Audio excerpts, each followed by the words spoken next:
Dear beloved teacher Thai, dear beloved community, I know you're here and I'm very happy and grateful.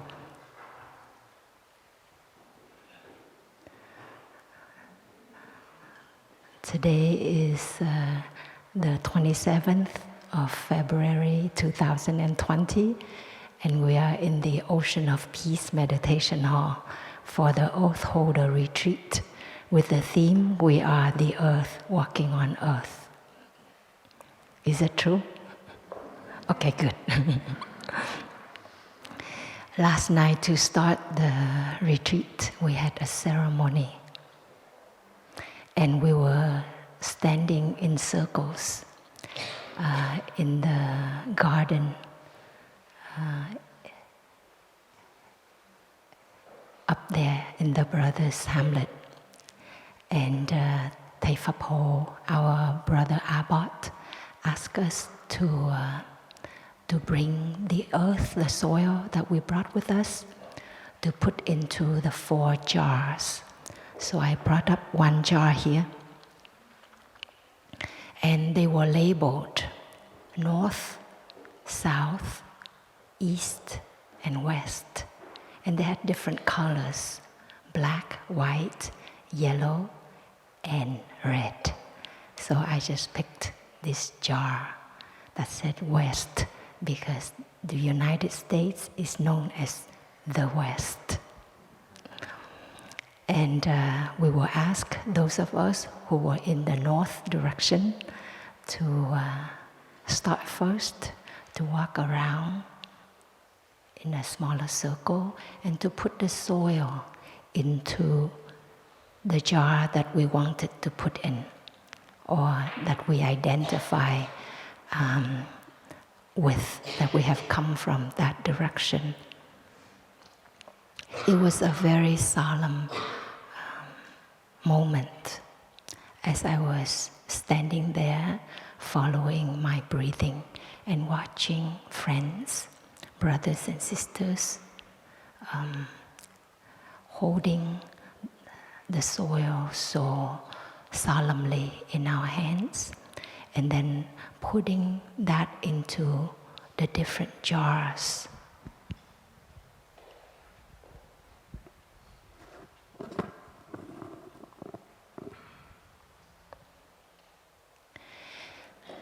And what came to mind was that the jar that is labeled West is made up of so many different kinds of soil, coming from so many different people, backgrounds. Yeah. A few years ago, after I had come to the United States in 1985 as a young teenager, and right after that, my grandmother, who remained in Vietnam, she passed away in 1986. And 7 years later, I went back to Vietnam, and I went to her grave, and we dug up her remains so that we could cremate it, because they were turning this cemetery ground into a park. And as her remains were dug up, I was holding my grandmother's flesh in my hand. And really, it was very much like this. It was brown, soft, moist. And if somebody were to give it to me, put in my hand in a different context, I would never have known that it was my grandmother's flesh. Once it had bent, it would just be dust, dirt. So, as I was looking at this, I saw that this is the remains of so many ancestors, yeah?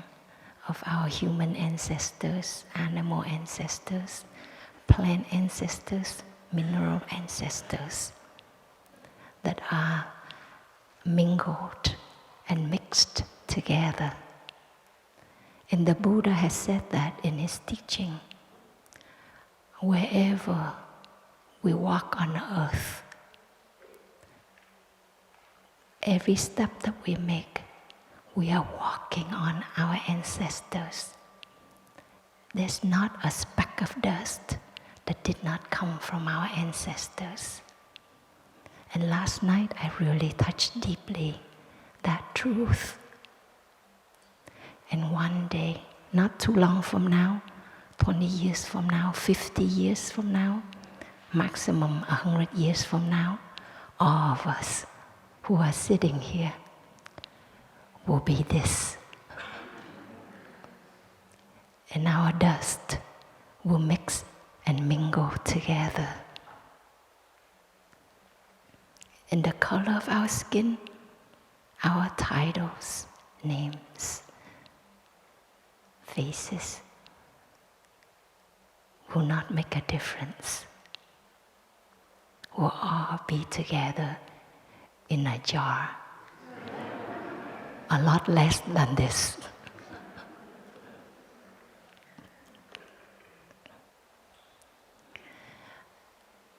Over more than 2,000 years ago, the Buddha taught. We have a teaching called the Diamond Sutra, or the longer name of the teaching is the diamond that cuts through illusion. And I thought today I will share a little bit about it. So the setting was in Anathapindika's park near Shavasti, in the presence of 1,250 fully ordained monks. And the Buddha was sitting up there in front of everyone. And one monk, the Venerable Subhuti, he stood up, came towards the Buddha, joined his palms respectfully. And he said to the Buddha, "World-honored one, it is rare to find someone like you. You always support and show special confidence in the Bodhisattvas. Bodhisattvas are great beings who make the great vows, like the Bodhisattva Kshitigarbha, who make the great vow to remain in hell and help all beings to be liberated from hell before he would become a Buddha. There's another Bodhisattva, Sadapariputta, the earth holder, who made the vow to uphold and protect the earth. More than 2,000 years ago, we already had these great beings who made these vows. And so the question of the Venerable the Venerable Subhuti is that world-honored one, if sons and daughters of good families want to give rise to the highest, most fulfilled, awakened mind, what should they rely on and what should they do to master their thinking? What should they rely on and what should they do to master their thinking? So, many of us who are present here today have given rise to the aspiration to live more mindfully, more beautifully, and to do everything we can to take care of the planet Earth. So that is a great aspiration of a Bodhisattva, the great being, the earth holder, Sadapariputta. So the Buddha answered, this is what you can do. The Buddha said to Subhuti, this is how the Bodhisattva Mahasattvas master their thinking. However many species of living beings there are, whether born from eggs, from the womb, from moisture, or spontaneously, whether they have form or do not have form, whether they have perceptions or do not have perceptions, etc. We must lead all these beings to the ultimate nirvana so that they can be liberated. And when this innumerable, immeasurable, infinite number of beings have become liberated, we do not, in truth, think that a single being has been liberated. Why is this so? If Subhuti, friends, a bodhisattva holds on to the idea that a self, a person, a living being, or a lifespan exists, that person is not an authentic bodhisattva. This is very deep teaching, and let us do our best to look into this teaching and have a glimpse of this beautiful insight.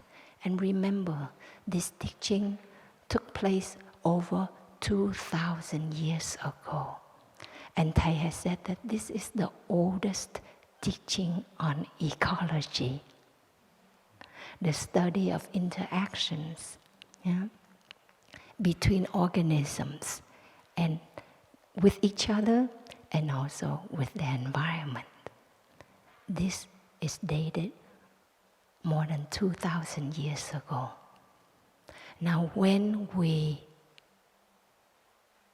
are environmentalists, environmental activists, or peace activists, or we work for social justice, we say, I am the earth holder. Yeah? I am doing this and that. And these are the things that I do. And I can prove to you what I do. And yet, the Buddha said, as long as we still think that we are the holders, these are the things that we do, then we are still caught in the idea of a self, a person, a living being, a lifespan. We are still caught, and so then we are not authentic bodhisattvas. And because we are caught in notions, we are caught in number, we will compare. This person does more, this person does less. This person is more superior, that action is more inferior, etc. The discriminations and preferences cause us such deep isolation, despair, fear, sadness. And so let us look into these notions.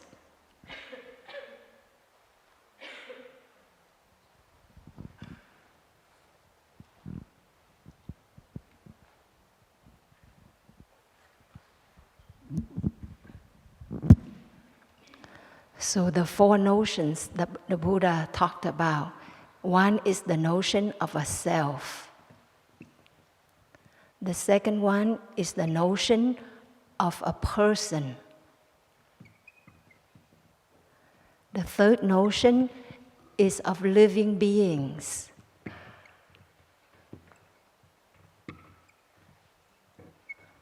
And the fourth notion is of a lifespan.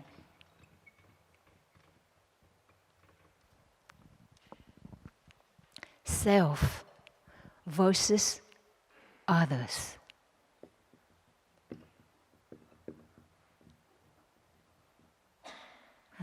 Versus also means against.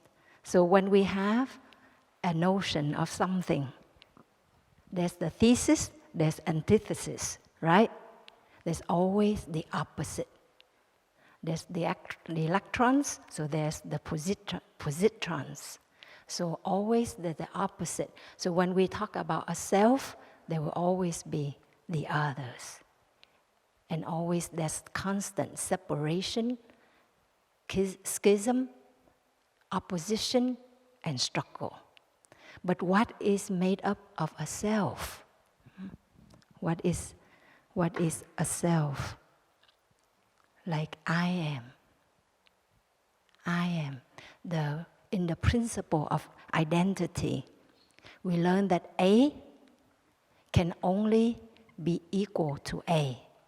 And A can never be B. That's the separation. Yeah? But the Buddha said, as long as we still have this way of thinking, then that's still a wrong view. So we look into the earth. We say this is the soil, the earth element. Like in our body, that would be the solid organs, would represent the earth element.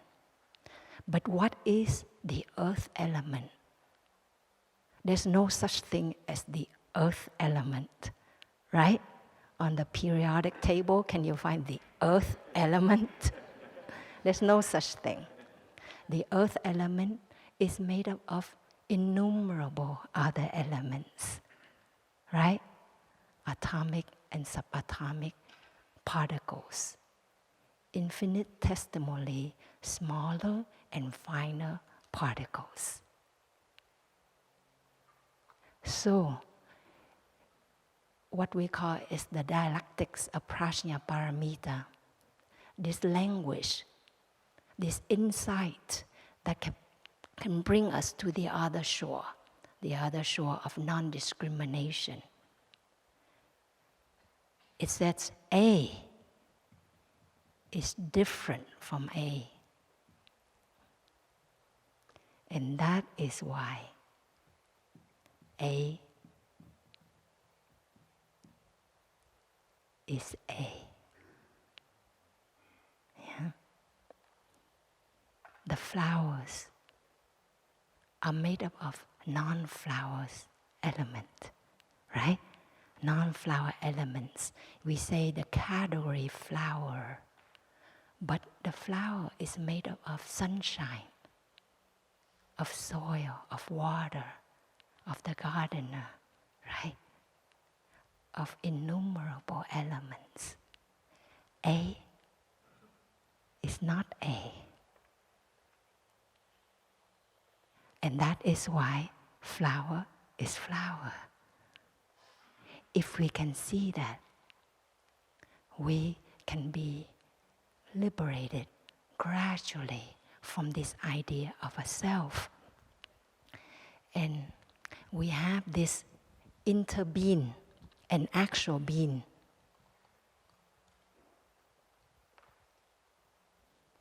That is this tiny. And I have a model of it. A young man was so kind to make this model. And for this bean, it has two halves. Literally, you can order this online. Half of it is black and half of it is white. And the black side has a white dot. And the white side has a black dot. In the black, there is the white. And in the white, there is the black. So this is called the yin-yang bean. But I call this the interbeing, which demonstrates the deep teaching of the Buddha on interbeing. In this, there's that. In the flower, there's sunshine, water, yeah, soil. Innumerable, infinite factors that make up flower. And that is why it's a flower. This is a deep teaching. It also goes to say, this is because that is. The flower is because the water is, because the sunshine is. And this is not because that is not. If you remove water, from the flower, will there be flower? If you remove sunshine, will there be flower? No, that is why this is because that is, and this is not because that is not. It's mind-boggling that the Buddha taught about this over 2,000 years ago. 2,600 years ago, the Buddha taught about this. And we, as modern human beings, who are so advanced technologically, and yet we fail to touch this deep wisdom. We fail to realize this deep wisdom in our daily life.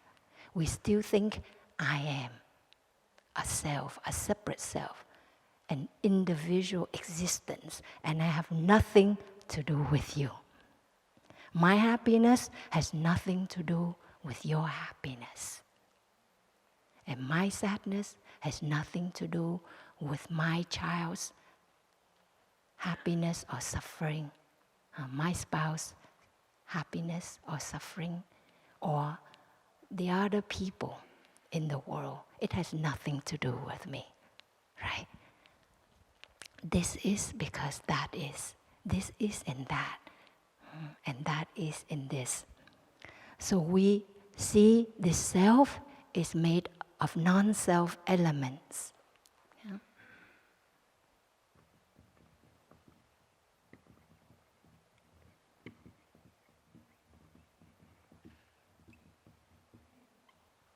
And we recognize this, we'll be more humble, we'll be more in harmony with others.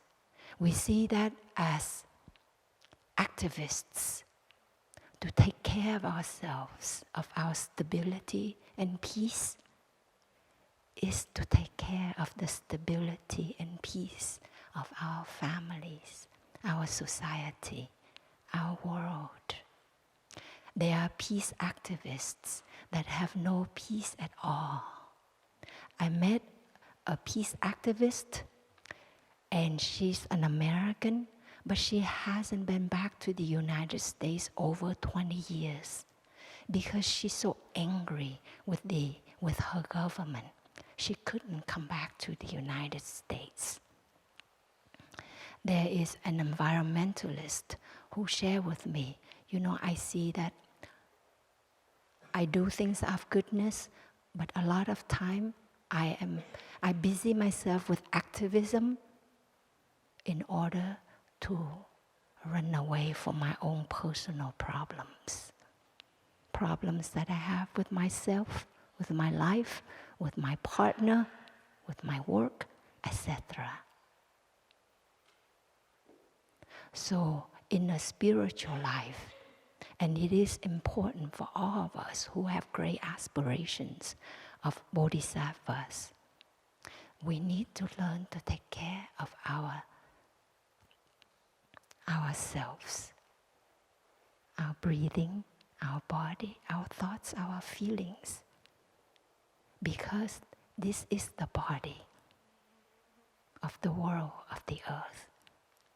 And whichever way that we use to cope with our stress and traumas in our life, we will use that very same mechanism to cope in our work or in our activism. If we have a coping mechanism such as flight, we have the freeze, flight, and fight stress response, right? And somehow we have adapted this fight response. Then we will bring that into our social activism. We will fight, and we will get burned out. We can be so aggressive that it drains our energy and it drains other people's energy. So we know that we need to recognize the patterns of thinking, of speaking, of behaving in ourselves. And we need to embrace that, to see that at one point in time, that mechanism, that coping mechanism was adaptive. It helped us to be safe from that stressful situation, whether it was to check out, so we didn't have to witness the trauma in our life, or to fight back, or if there was no way to fight, to run, then we may freeze, or we may just simply run instead of fighting back. That was adaptive at some point in time. But now it has become a habit. And we apply that mechanism into every aspect of our daily life. And it affects every aspect of our life. You see? Now, the second notion that we have is a person. A person versus or against a non-person or non-human elements. Non-humans.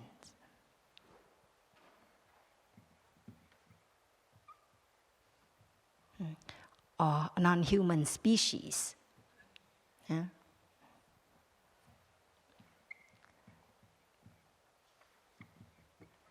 With the notion of self, we can be very egoistical.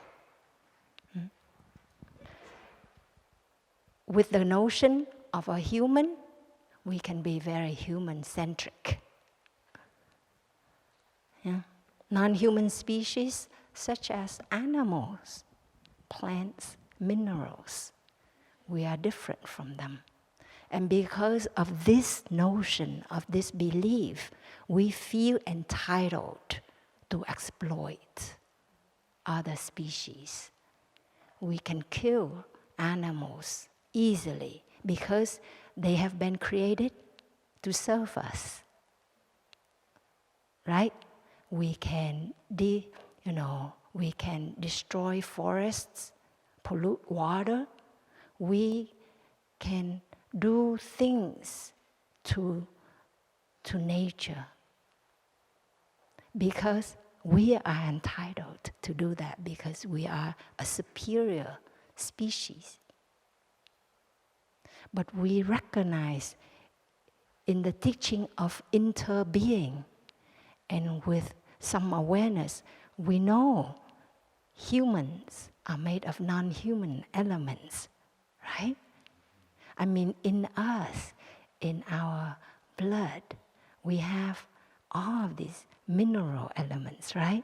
We have potassium, chloride, calcium, magnesium, we have iron, we have all these elements that are minerals.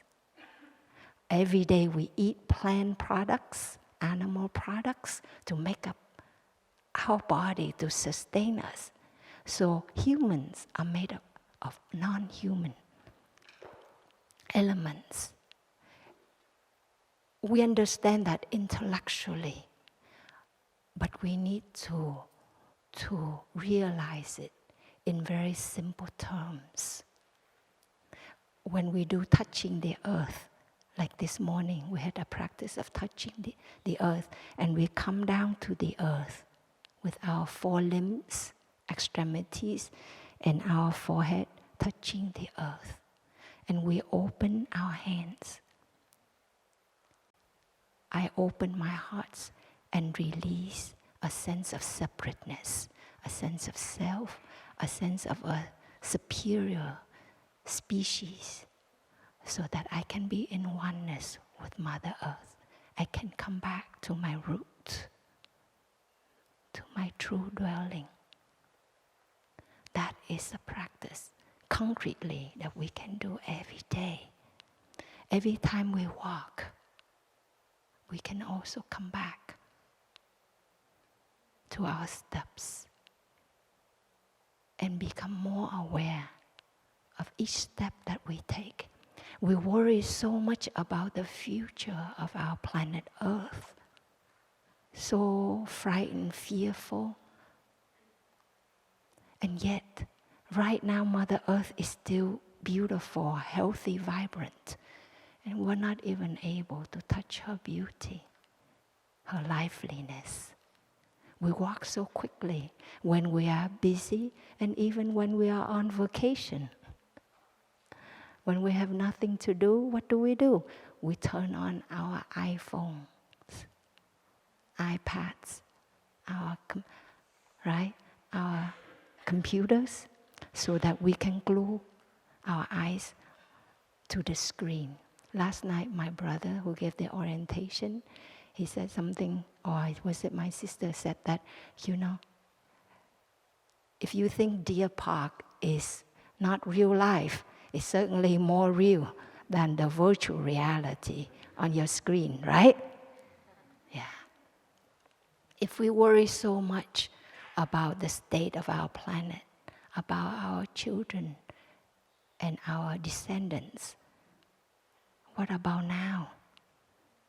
In this, there's that. Our descendants are in us. They're very alive in us. Can we be here and now? The one contains the all. And this very moment, if we touch deeply, it is eternal. So that's the practice.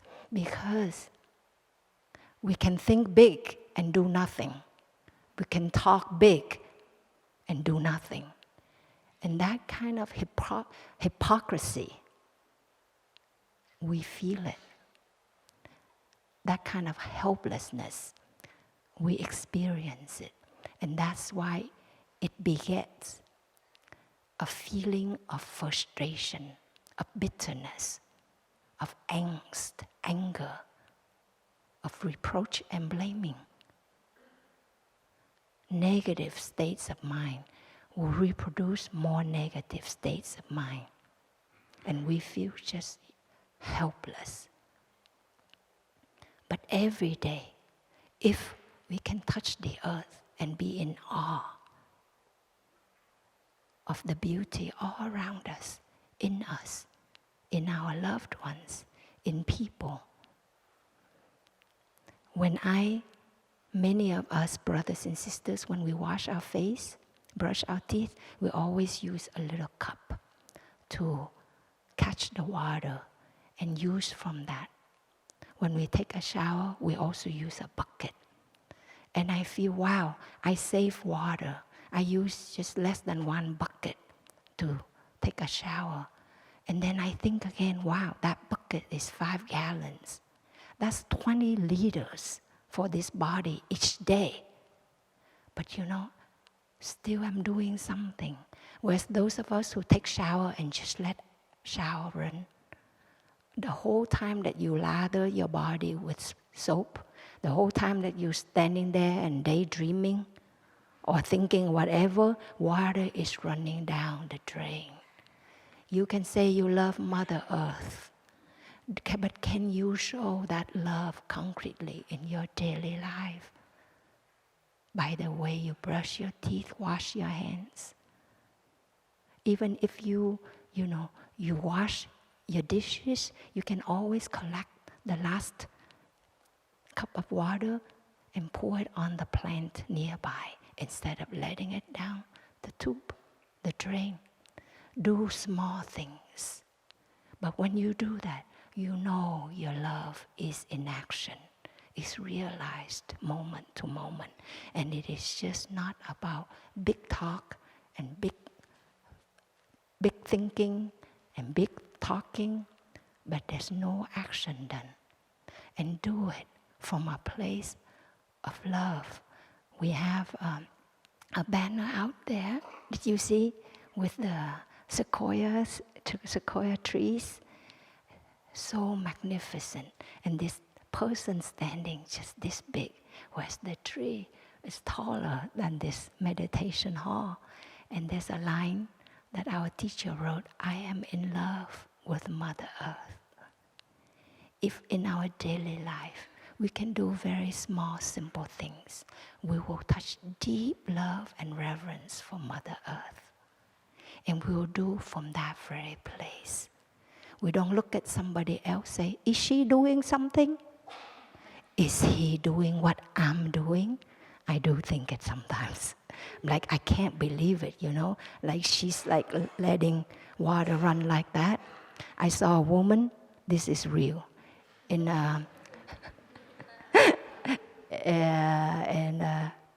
the bathroom, what you call, she tore 3 pieces of paper to wipe her feet. 3 more to put on the bench and to sit on it. That was after her shower. And I must say, I had to breathe at least 3 times. And I really wanted to tell her, can you just use your dirty clothes to clean your feet? Because that's what I do. I just use, my dirty clothes and clean my feet. Why do you have to use 3 pieces of paper to clean your feet? But of course, I didn't say it because she didn't know me and she may react strongly. So there are times when we do things and we look around and see that people are not doing it and we feel offended, we feel angry. But that doesn't help that person.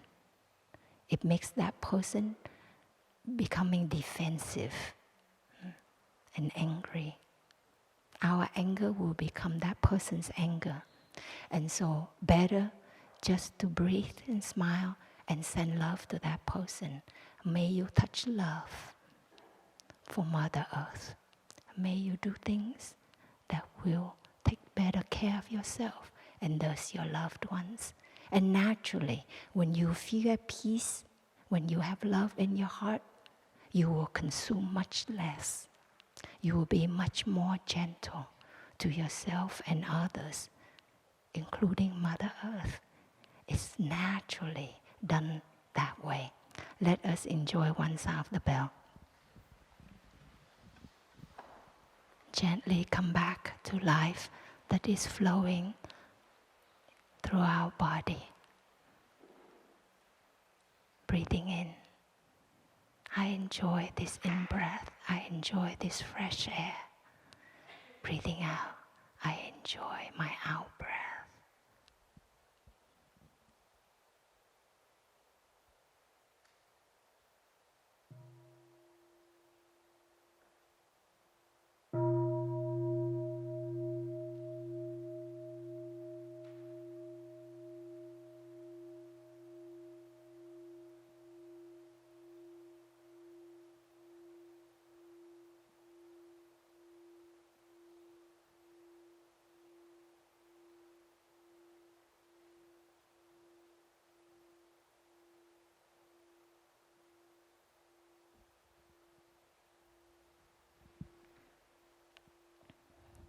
The third notion is about living beings versus or against non-living beings. Non-living beings, let's say we say a rock, a boulder. But we learned that actually the electrons in these rocks, they travel 300,000 kilometers per second around the nucleus. That's not inert, is it? That's not non-living being, is it? It's very active, very alive. Our notions, these notions cause us to have wrong views, to be attached to one form and to be against or have aversion towards other forms. But with the teaching of interbeing, we learn to release that attachment to forms, to notions, so that we can simply live and be. If we call ourselves living beings, let us practice to live more fully and to be.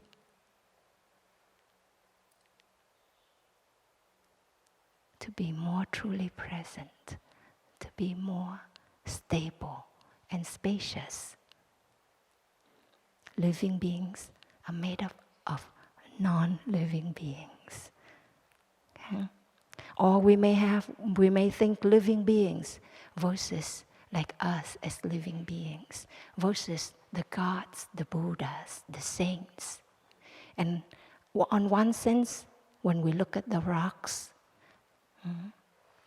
the non-living being elements, we have a sense of superiority. Therefore, we exploit them. Or when we compare ourselves to the gods, to the Buddhas and Bodhisattvas, then we may have the sense of inferiority. Oh, we are not the Buddhas, the Bodhisattvas, the gods.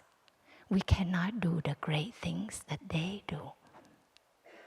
But in this teaching, we see that we contain all that is. The one contains the all.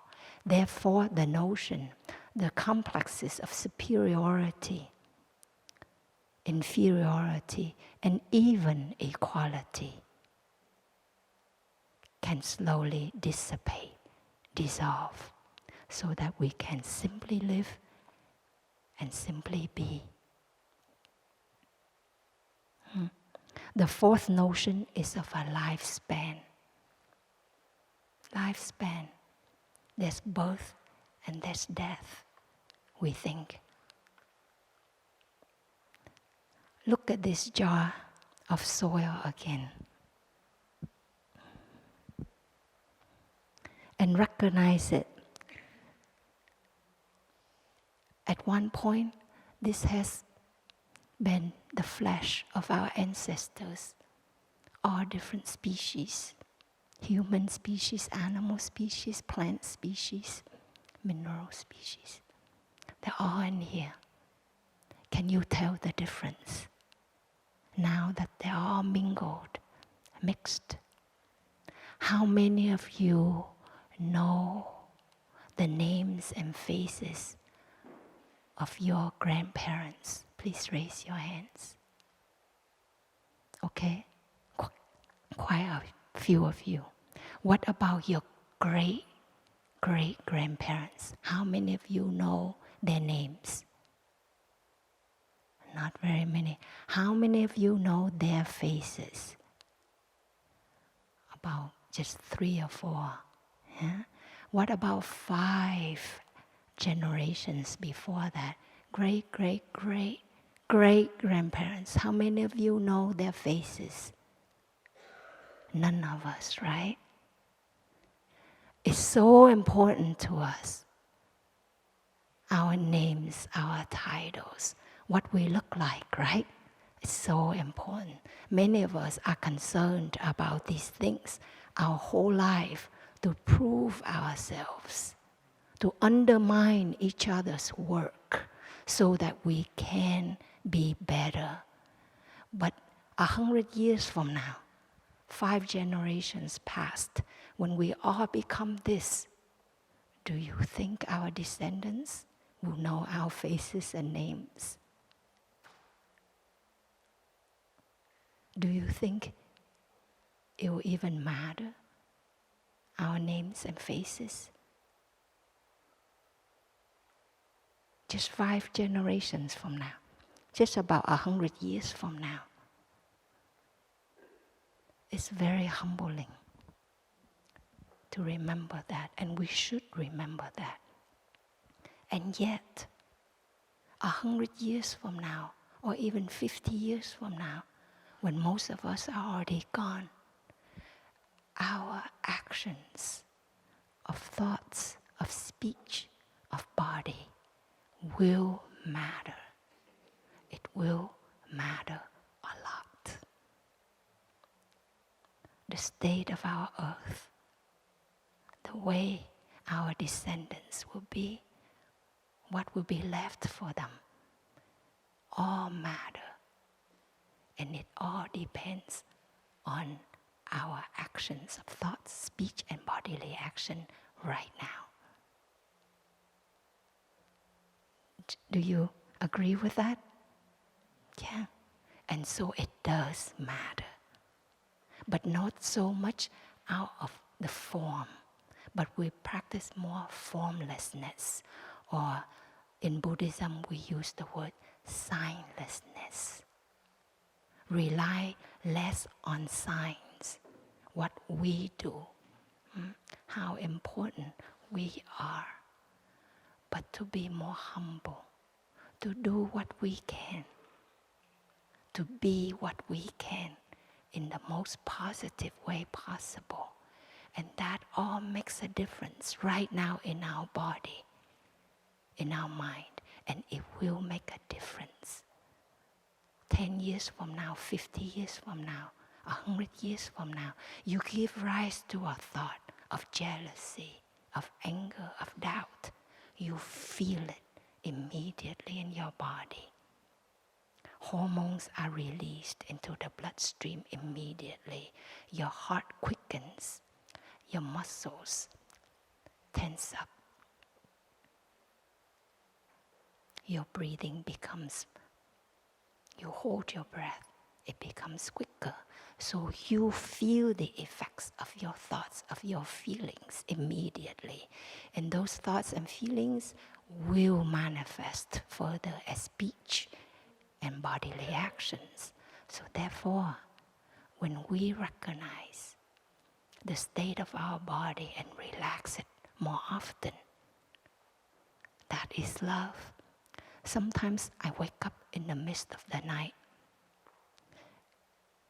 and there's just, my heart is beating faster. There's this sense of anxiety.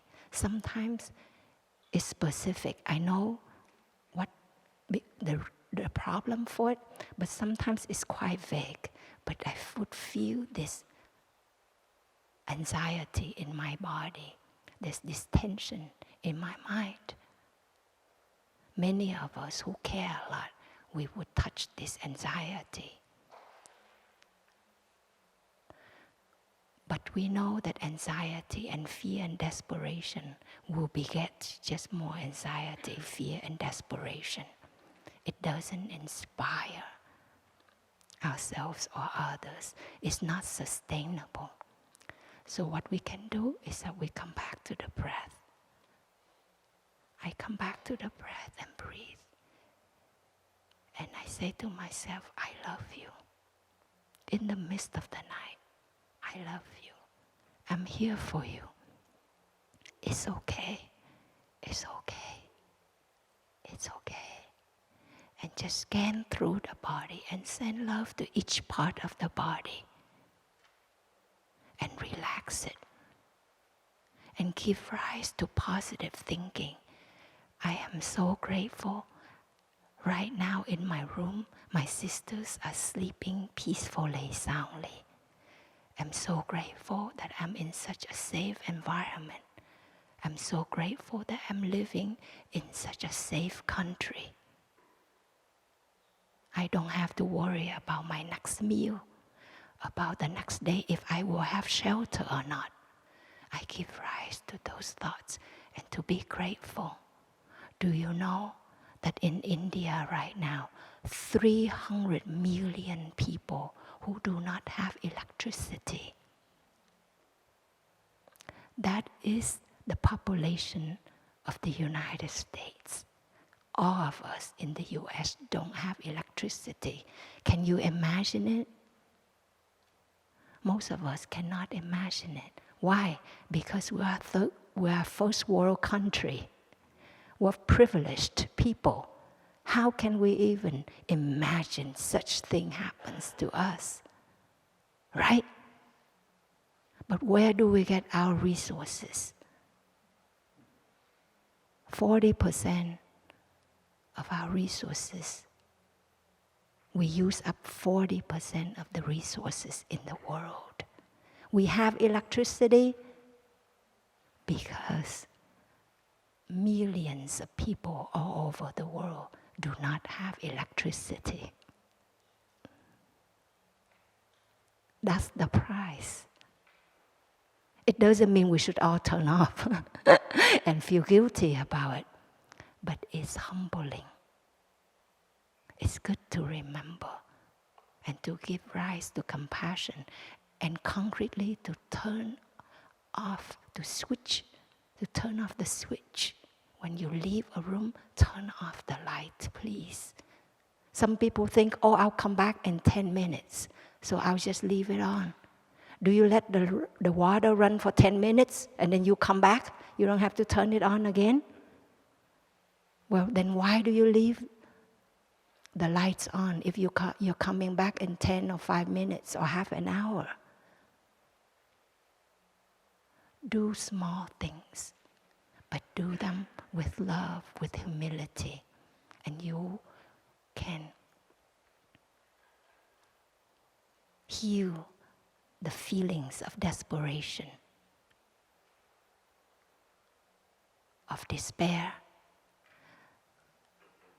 When I was a child, about 10 years old, my mother, she had a lot of pain in her body. And she asked my brother, my younger brother, and me to step on her back. The two of us, I got the back, my brother got the calves, or vice versa, and I would be walking on her back. And I'm thinking, oh, is it done yet? Can I run outside and play?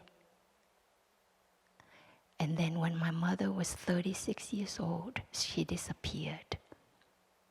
And she was out of our life, of my life, all of these years. 30-something years now. I felt I never really knew my mother. And when she lived, when she was alive, she was quite angry. She had her moments of sweetness, of kindness, but she was also very angry. And as I grew older to be a woman myself, I realized her life was so harsh. And that was why she suffered such anger and depression. And when I was in my 30s, like my mother, I had such pain in my body. And I felt so frustrated. And one day in sitting meditation, suddenly I realized, wow, my mother must have felt this very pain years ago.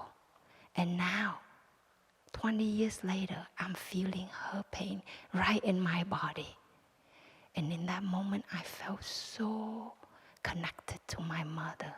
It was such a sweet pain that I was willing to accept that pain and to hold it, because I could feel my mother more concretely, more tenderly than I ever did before in my life. And as a nun, I slowly realized, wow, when I was little, I walked on my mother's body, but I wasn't aware. I didn't appreciate her body. I didn't show her tenderness. But now, as an adult, as a practitioner, as an educated person, I'm still walking like that on Mother Earth, on her back, on her body, mindlessly. I still rush.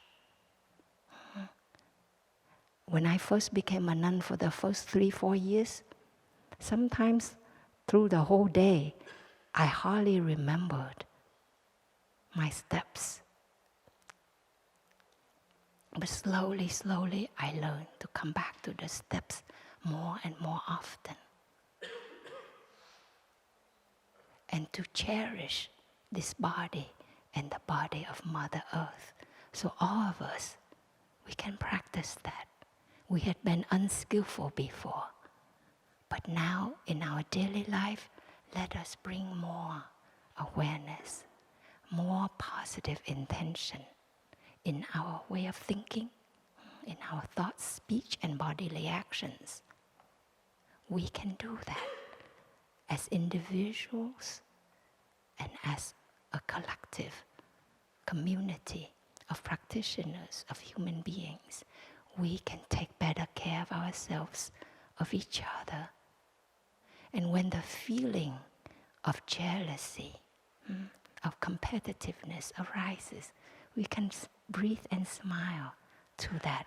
We all have that. We have the positive elements in us, but we also have such negative mental states in us. We want to save the world, and yet in our family of 2 or 3, we cannot even look at each other. In a community of monastics, sometimes we cannot even look at each other. We cannot even cooperate. When those times happen,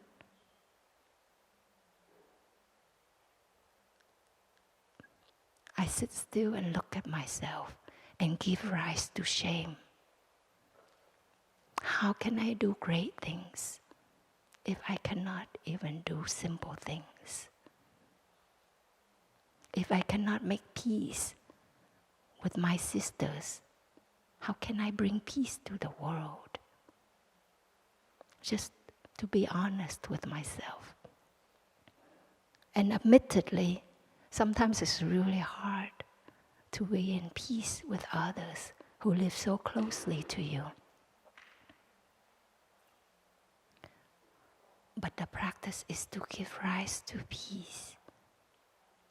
Even if the person is unkind to you and undermines your work, can you still give rise to compassion to that person who is suffering from complexes of inferiority or superiority or equality? Can you see that that person is suffering because he or she has these negative mental states and speech and bodily actions? Can you still be willing to smile, to say something kind when that person looks at you or when the opportunity arises? These are very small but simple things we can do in our daily life to realize love, so that we can heal slowly these wrong views, so that we can practice non-attachment to these views about self, person, living beings, lifespan. So the insight of interbeing, when we practice it daily, diligently, can help us cultivate non-attachment to our notions and views, can help us to be more spacious and free. And we are not caught by the idea that I am doing this. I am the earth holder. Who is the earth holder? The earth holder is not the earth holder, and that is why that person is an earth holder. Right? If the earth holder is the earth holder, that is definitely not the earth holder. That is just a big talker and a stressed out person, running around making people feel more nervous and angry and scared, right? Let us enjoy one sound of the bell.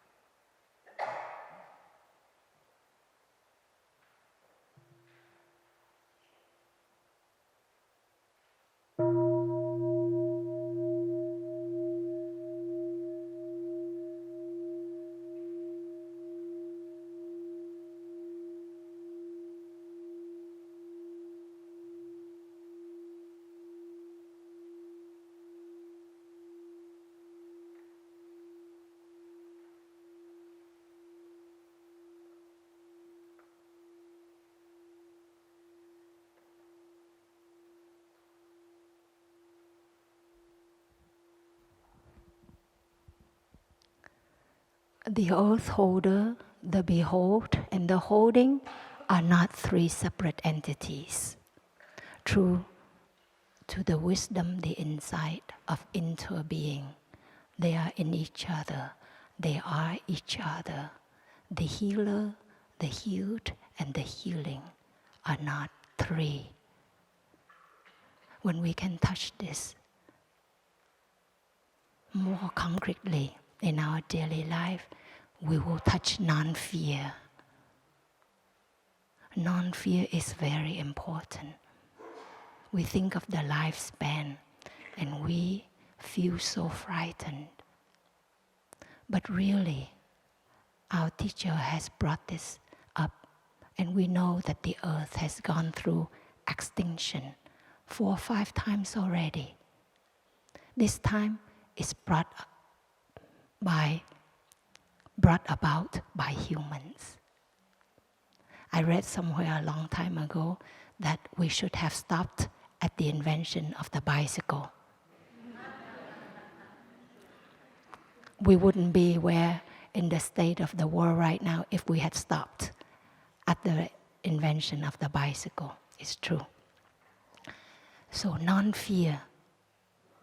If we can touch the truth, the reality of interbeing, we can heal ourselves from these wrong perceptions, wrong notions, then we have non-fear.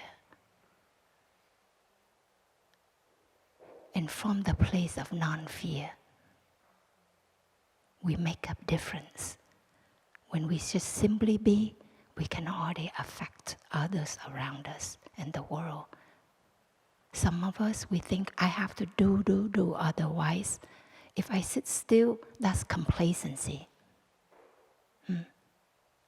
That's indifference. But it's not. If you can just simply be stable, be beautiful, you have many insights. Your thinking will be creative, will be out of the box. And you can solve problems much more effectively. And one of my younger brothers, he shared, we are so frightful about the climate change. But climate change has the external element. But we also have climate change daily, moment to moment, in our own feelings and thoughts.